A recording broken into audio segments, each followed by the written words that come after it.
Olá pessoal, tudo bem? Olha, estamos gravando fora do meu ambiente, né, do meu escritório.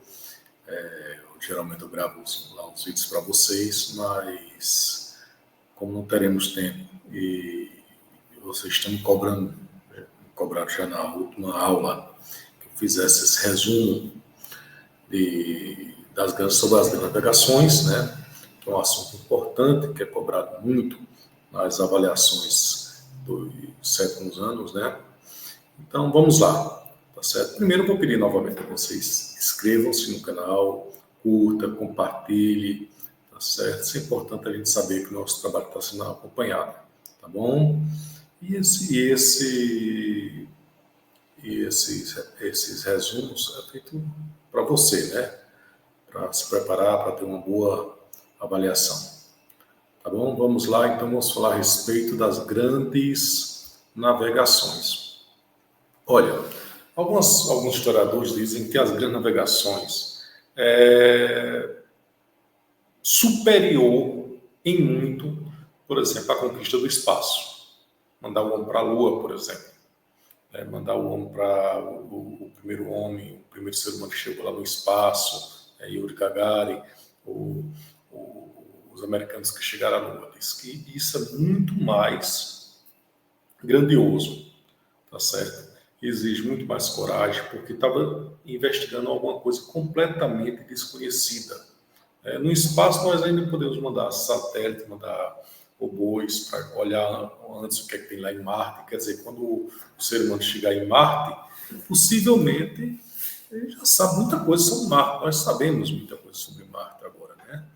Nós temos a ideia de como funciona a atmosfera lá, tudo. Então, quando o ser humano chegar em Marte, possivelmente já vai todo preparado para aquele ambiente. Para as grandes navegações, não. Havia toda uma mitologia, todo mitos a respeito de como era, de como seria o oceano. Então, existiam lendas desde que, chegando na região da linha do Equador, a água ia ferver, que existiam monstros marinhos, né? Então, e muitos navios que saíam não voltavam. Realmente era exigido muita coragem para alguém entrar dentro do navio, sair sem saber muito bem para onde estava indo, apenas com um sonho na cabeça de chegar lá às Índias, tá bom? Então, um dos grandes escritores lá do século XVI, Luís Vaz de Camões, na sua obra maior, Os Lusíadas, né, compara o feito aos feitos da antiguidade, né? Então diz: cesse do sábio grego e do troiano as navegações grandes que fizeram.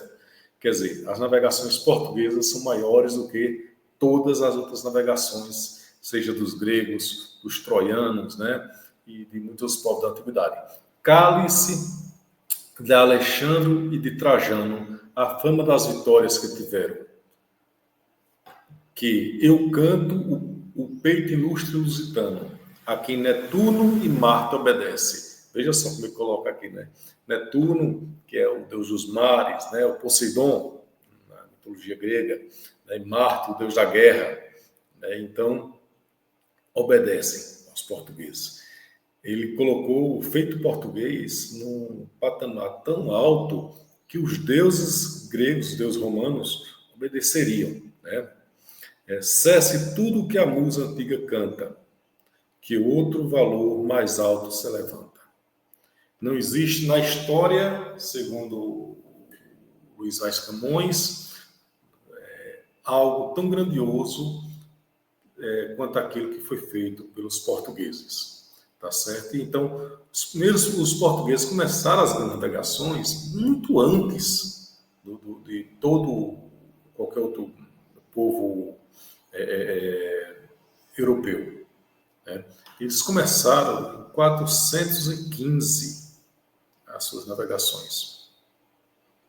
Para você ter uma ideia, em 415 a Espanha não existia ainda, era 4 reinos, que ainda lutava contra os muçulmanos. Quando estava no começo da luta contra os muçulmanos. Era feudal praticamente a Europa. Então, isso aqui foi feito metade do século XVI, né?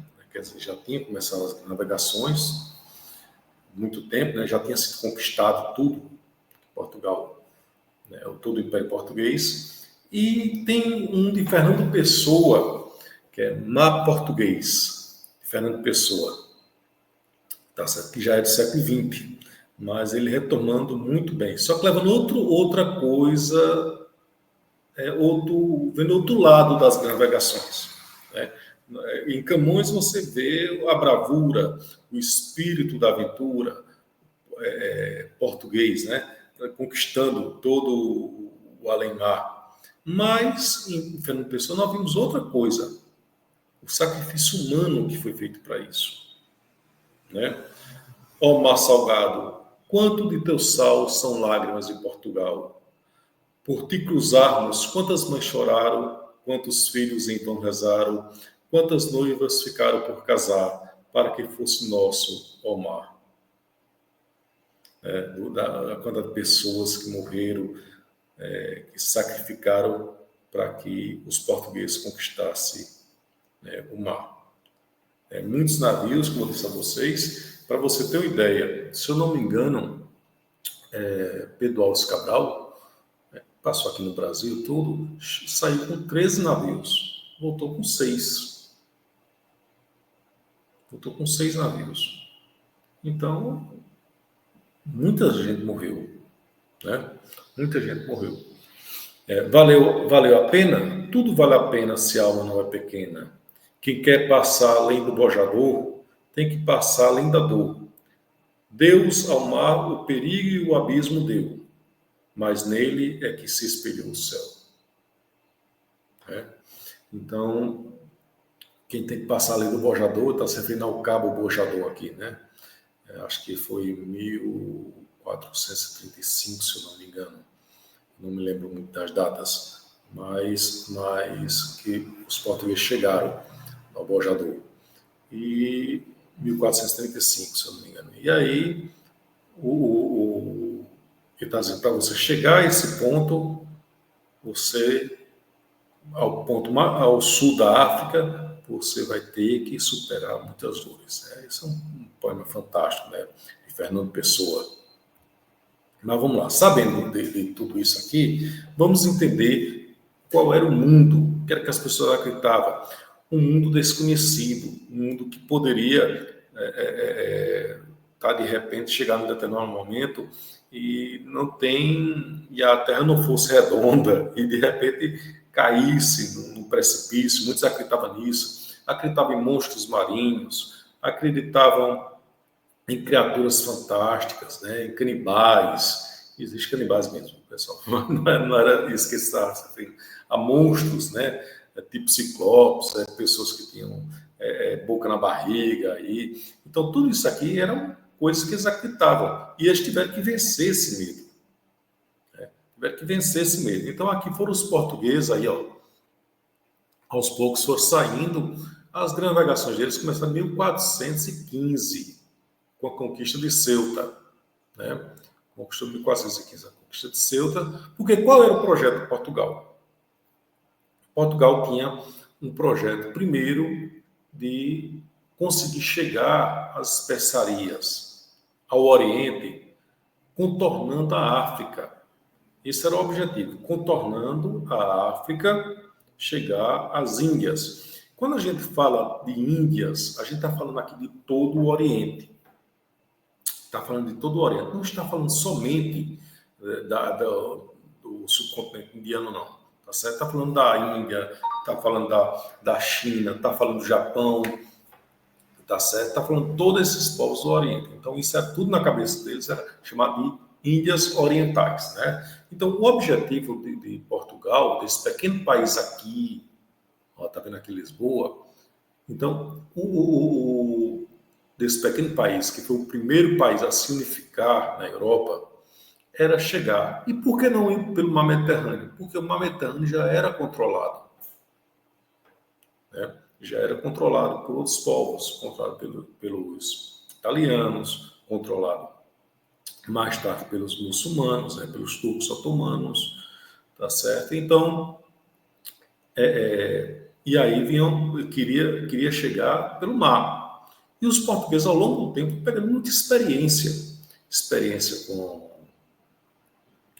os próprios italianos, né? Porque era um interposto aqui. O pessoal saía lá da Itália e vinha e passava por Portugal, por Lisboa, pelo Porto. Tanto é que o nome Portugal vem de Porto, né? Condado portugalense. Era justamente um porto. Então, eles sempre estiveram aqui voltado para o mar. Voltado para o mar. Não vou falar em todos o que foi que levou Portugal, em todas as causas que levaram Portugal a se tornar o pioneiro, mas uma das causas é justamente essa, né? E aí foram conquistando aos poucos, né? 1415, depois 1428, aqui passou o Bojador, acertei, Cabo Bojador, 1434, tá certo? Então, e foram conquistando o norte da África passo a passo, não é uma coisa simples, tá certo? Vai demorar quase 85 anos para que ele chegue, lá nas Índias, né? 1487, veja só, Alexandre, 1487, chega no Cabo da Boa Esperança, que é o Cabo das Tormentas, né? E depois vai chamar Cabo da Boa Esperança. E, olha, compare, 1487, 1415. Né? Bem juntando, né? O tempo. Então, não foi uma coisa de uma hora para outra aqui, não. Então, vem as navegações portuguesas. Saíram, então, e vai chegar aqui, tá certo? Essas viagens aqui, as primeiras viagens, que a gente olhou no mapa anterior, e aí a viagem de Vasco da Gama. A viagem de Vasco da Gama é que ele sai aqui e vai. Veja que Vasco da Gama já faz uma volta maior, não pela costa da África, mas indo mais em direção ao leste, para ver se encontra terras ao leste, tá certo? E aí vai e chega às Índias, né? Veio às Índias. E diz que teve um lucro fantástico aqui, né? Nessas primeiras viagens, tá certo? E depois, numa viagem maior, vai ser uma viagem com Pedro Álvares Cabral, que vai chegar aqui no Brasil, né? Então, Pedro Álvares Cabral vem com duas missões, né? Vem com duas missões. Uma, verificar a existência de terra dentro do Tratado de Tordesilhas, que era um tratado que foi feito entre Portugal e Espanha. A gente vai falar daqui a pouco mais sobre isso. Então, verificar a existência de terra dentro do Tratado de Tordesilhas, que pertenceria a Portugal, tá certo? E fechar contratos comerciais, né, lá nas Índias, né, com os principais lideranças indianas, tá bom? Então, essa é uma das primeiras viagens, uma das primeiras viagens, as duas missões de Cabral, tá certo? Pronto, e a viagem até que chegou ao Japão. Depois a gente vai falar sobre elas, né? Que eles conquistam todo esse território aqui, chegando até China, Japão e aí por diante. Pronto, tem uma cronologia aqui que eu fiz rapidamente, você se quiser depois dar uma pausa aí, dê uma olhadinha, tá certo? Eu não vou falar sobre cada uma delas não, mesmo porque o objetivo aqui é revisão. Então, começa a chegada, 1415, a chegada a Ceuta, né? A Ceuta, no norte da África, e o último, né, em 1557, as autoridades chinesas permitem os portugueses a ficarem em Macau, né? Em 1543, se estabelece comércio entre os portugueses e os japoneses. Depois das provas, das avaliações, se vocês tiverem um tempinho, assistam um filme chamado Silêncio. Tá certo? É bem interessante. Fala sobre os jesuítas lá no Japão. Bem interessante mesmo esse filme. Pronto, então temos aqui, você vê que não é uma coisa de uma hora para outra, não foi uma ideia que de repente alguém disse, vamos navegar e saiu navegando, demorou muito tempo, houve desenvolvimento de tecnologias muitas vezes vistas como secretas para outros povos, para impedir que outros povos também seguissem esse caminho, né? Isso era uma guerra praticamente, tecnológica. E o segundo país, o primeiro foi Portugal, o segundo país que vai sair nas grandes navegações vai ser a Espanha. Só que a Espanha vai com um projeto diferente. Vai com um projeto que foi apresentado para os reis católicos da Espanha por um navegador chamado Cristóvão Colombo, que ninguém ao certo sabe de onde esse cara é. Tá certo? Tem várias teorias aí, mas e também não nos interessa muito para o objetivo aqui. Tá certo? Mas o objetivo de Colombo era o seguinte: ora, fez um cálculo aproximado da circunferência da Terra e disse: nós vamos navegar para o leste para chegarmos, né? Aliás, vamos navegar para o oeste para chegarmos ao leste. Então, vamos navegar para o ocidente para chegarmos no oriente. Então, era uma circunnavegação que ele queria fazer, tá certo? O problema dele foi que não sabia que existia um novo continente, né? Um continente no caminho, né? E ainda bem que existia, porque senão eles teriam morridos, né? no oceano.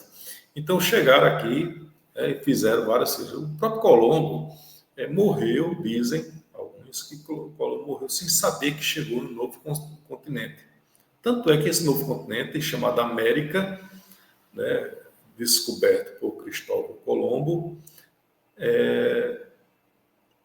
foi em homenagem, tem um nome em homenagem a outra pessoa. Né? A América foi expulso, não tem nada a ver com Cristóvão Colombo. Colombo ficou sendo homenageado só por um país aí, a Colômbia, né? Muito bem, então deveria ser chamado o continente colombiano, né? Em homenagem a ele. Muito bem. Então, aqui nós temos algumas navegações importantes feitas